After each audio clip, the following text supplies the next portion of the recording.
Donc on se retrouve là et nous, on essaye de faire une union de ces merveilles techniques déjà, de faire une union par et grâce à cette sagesse martiale pendant les 3 jours, 4 jours que nous nous voyons.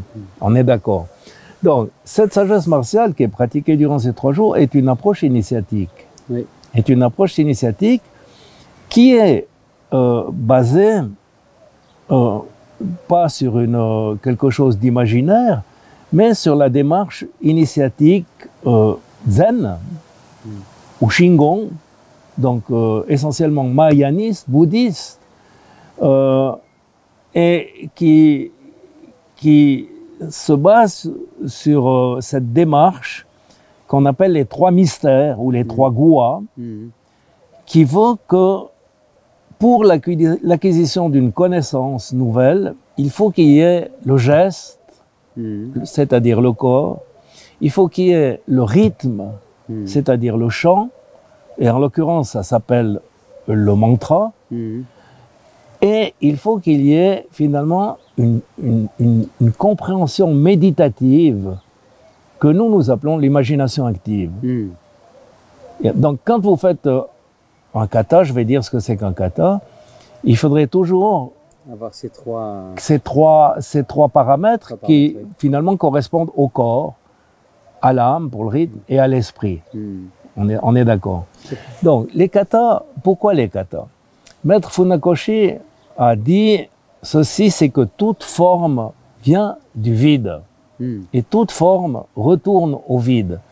Bon, Maître Funakoshi, naturellement, redit un sutra du bouddhisme qui est très important, qui est connu.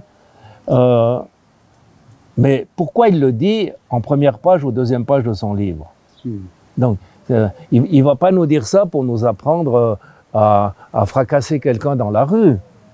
C'est clair. Hein, c'est clair. Donc, je me dis, la moindre intelligence que nous puissions avoir, c'est de dire, mais pourquoi Maître Funakoshi nous parle d'un sutra qui est très important dans le mahayanisme? Pourquoi il nous parle de ça?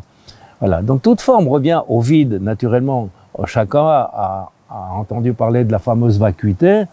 Comme par hasard, Maître Funakoshi a parlé de karaté, donc l'art de la main vide, l'art de la main qui amène au vide. C'est pas seulement l'art de la main qui n'a pas d'armes, mais c'est aussi l'art de la main qui amène au vide et qui du vide ramène à la forme. On est d'accord? La forme, ça s'appelle kata. Donc, ces maîtres partent du principe que nous sommes dans la forme phénoménale, dans le monde relatif. On n'a pas atteint l'absolu, la nature de la conscience, qui est la grande vacuité. Donc, entre le relatif où nous sommes, le monde des formes, et l'absolu, la grande vacuité ou l'état de Bouddha, qui est le vide, tu es d'accord qu'il y a un chemin? Tout à fait. Et ce chemin, il est initiatique. Alors, Maître Funakoshi, pour nous aider, met sur ce chemin, depuis le début jusqu'à la fin, début du relatif à la fin de l'absolu, il met 19 stations, comme dans les chemins de croix. Tu vois, tu montes, il y a la station, première station, deuxième station, troisième station. Bon, là, ce n'est pas des stations, c'est des katas. Les katas, c'est des mouvements archétypes, modèles, parfaits, d'où tout découle, finalement, d'où tout découle. Et il a donné des noms à ces katas. Aux 19 katas, il donne 19 noms. Tous les noms qu'il a donnés, finalement, si on étudie un peu la question, correspondent aux étapes du développement bouddhiste vers l'éveil. Donc, correspond à la position de l'homme qui partirait de rien, l'homme banal, comme nous, quand on vient, on commence, première station, deuxième station, troisième station, jusqu'à la 19e station. Alors, on me dit, oui, mais comment tu dis ça? Comment tu sais ça? Qui prouve que?